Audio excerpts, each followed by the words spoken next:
आपने अपने आसपास बच्चों के नाम कैसे सुने हैं? राहुल, मोहम्मद, दिलजीत, केविन या फिर ज्यादा फेमस हुआ तो तैमूर, ऐसी नॉर्मल नाम सुने होंगे। लेकिन 4 मई 2020 को दुनिया के सबसे क्रांतिकारी आदमी माने जाने वाले एलोन मस्क ने अपने न्यूबॉर्न बेबी का नाम अनाउंस किया। उन्होंने ट्विटर पे लिखा कि उनके न्यूबॉर्न बेबी का नाम है XAE-A12। लेकिन बाद में खबर आई कि कैलिफोर्निया स्टेट ऑफ अफेयर्स ने इस नाम को रजिस्टर करने से मना कर दिया, क्योंकि इस नाम में एक न्यूमेरिक, एक नंबर है 12। कोई और होता तो इस नाम को बदल देता, लेकिन एलोन ने लगाया दिमाग। उन्होंने 12 को रोमन में लिख दिया और अब नाम क्या हो गया? अब नाम हो गया XAEXII। ये रियल नेम है एलोन मस्क के बच्चे का। गाइस, क्या लेवल है इनकी सोच का। गाइस, ये तो आप जानते हैं कि रुपया इंडिया की करेंसी है, डॉलर यूएस की और युआन चीन की। लेकिन 2009 में एक ऐसी करेंसी आई जिस पे किसी भी देश का कोई हक नहीं था। वो एक वर्चुअल क्रिप्टो करेंसी थी जिसका नाम है बिटकॉइन। 2009 में बिटकॉइन नया नया था तो लोग उसे इकट्ठा करने में लग गए। ये बात है 22 मई 2010 की, जब फ्लोरिडा के एक बंदे ने 10,000 बिटकॉइन की पेमेंट करके 2 पिज्जा मंगवाए थे।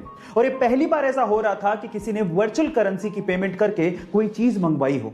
तब 2010 में 10,000 बिटकॉइन की कीमत मात्र $41 थी। लेकिन आज 11 साल बाद 10,000 बिटकॉइन की कीमत सुन के आप लोगों के होश फाख्ता हो जाएंगे।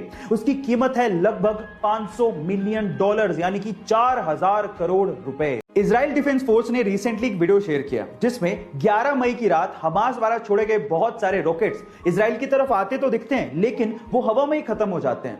ऐसा लगता है जैसे कि कोई रक्षा कवच इजराइल की रक्षा कर रहा हो, लेकिन ये रक्षा कवच एक्चुअली इजराइल ने खुद ने बनाया है, जिसका नाम है आयरन डोम। अब ये कैसे काम करता है समझिए। जैसे ही कोई रॉकेट इजराइल की टेरिटरी में आता है, इसकी भनक डोम के रडार को लग जाती है और डोम का रडार इसकी पोजीशन और इसकी टेरिटरी की इंफॉर्मेशन कंट्रोल सेंटर को देता है। अब अगर कंट्रोल सेंटर को लगता है कि दुश्मन का रॉकेट कहीं किसी रिहायशी इलाके या फिर किसी इंपॉर्टेंट बिल्डिंग पे गिरने वाला है, तो वो तुरंत एक कमांड रॉकेट लॉन्चर को पास करता है और रॉकेट लॉन्चर का रॉकेट तुरंत दुश्मन के रॉकेट को हवा में ही नेस्तो नाबूद कर देता है। गाइस, ये आयरन डोम की टेक्नोलॉजी आपको कैसे लगी चैट सेक्शन में जरूर लिखिएगा। ये बात है सन 1990 की, जब दिल्ली के एक व्यक्ति ने MRF कंपनी के 20,000 शेयर्स खरीदे। तब MRF कंपनी के एक शेयर की कीमत लगभग 10 रुपए थी, यानी कि लगभग 2 लाख रुपए उस व्यक्ति ने MRF कंपनी में इन्वेस्ट कर दिए थे। उसके बाद वो पैरालाइज्ड हो गए और लगभग 10 साल उन्हें रिकवर करने में लग गए। लेकिन 10 साल बाद जब उन्होंने MRF के 20,000 शेयर्स की बात अपने पोते को बताई और जब पोते ने पता लगाया, तो वो ये सुन के हैरान रह गया कि जो 20,000 शेयर्स उन्होंने लगभग 2 लाख रुपए में खरीदे थे, तब उनकी कीमत 130 करोड़ रुपए हो चुकी थी और आज के वक्त उन 20,000 शेयर्स की कीमत लगभग 160 करोड़ रुपए हो चुकी है। गाइस, इसको कहते हैं इन्वेस्टमेंट की पावर। हम मिडिल क्लास लोग ज्यादातर अपनी सेविंग्स को या तो FD में या RD में रखते हैं, लेकिन अगर उसका 10 या 20% हिस्सा भी हम लोग इन्वेस्ट कर दें तो शायद हमारे वारे न्यारे हो जाएं। तो आज ही इन्वेस्टमेंट शुरू करिए, लिंक डिस्क्रिप्शन बॉक्स में गिवन है। गाइस, क्या आपको पता है कि हमारे इंडिया में नेशनल लॉ डे यानी कि राष्ट्रीय कानून दिवस कब बनाया जाता है? वो बनाया जाता है हर साल 26 नवंबर को। तो आज मैं इसकी बात क्यों कर रहा हूं? आज मैं इसकी बात इसलिए कर रहा हूं क्योंकि हमारे द्वारा बनाए गए कानूनों में कुछ कानून इतने अजीबोगरीब हैं जिसके बारे में आम जनता को पता तक नहीं है। जैसे कि दी एयरक्राफ्ट एक्ट 1934 के तहत आप बिना पुलिस की परमिशन के या बिना सरकार की परमिशन के गुब्बारे या पतंग नहीं उड़ा सकते। अगर आप ऐसा करते हैं तो यह गैर कानूनी है और इसके तहत आपको 10 लाख रुपए तक का जुर्माना या फिर जेल भी हो सकती है। गाइस, हालांकि यह नियम काफी पुराना है, अंग्रेजों के जमाने में बनाया गया था और इस नियम को खत्म करने की बात भी की जा रही है, लेकिन है तो यह अजीबोगरीब। गाइस, आपको क्या लगता है कि 9 साल की छोटी सी उम्र का बच्चा अपनी पढ़ाई में कौन सी क्लास तक पहुंचा होगा? मे बी चौथी या 5वीं तक। लेकिन इस दुनिया में एक बच्चा ऐसा भी है जो कि 9 साल की उम्र में ग्रेजुएट होने जा रहा है। जी हां गाइस, आप ठीक सुन रहे हैं, और वो भी इलेक्ट्रिकल इंजीनियरिंग जैसे सब्जेक्ट में। उस बच्चे ने 4 साल की उम्र में स्कूल जाना शुरू किया था और अपने 5 साल की स्कूल की पढ़ाई को उसने मात्र 12 महीने में ही खत्म कर दिया था।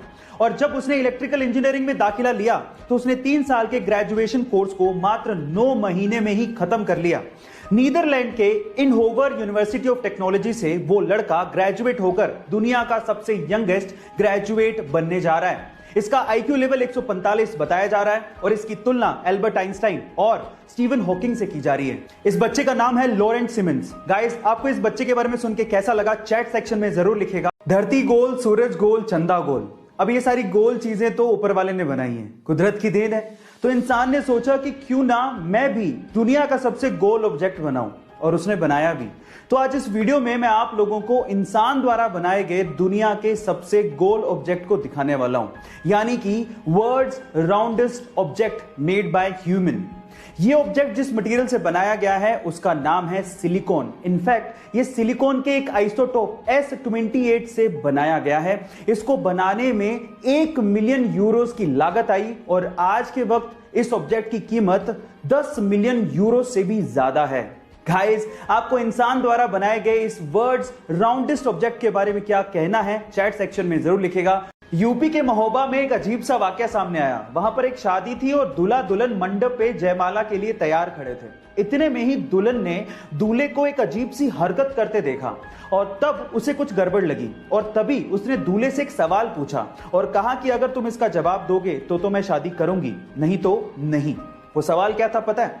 दुल्हन ने दूल्हे से 2 का पहाड़ा सुनाने को कहा था, लेकिन दूल्हा 2 का पहाड़ा भी नहीं सुना पाया।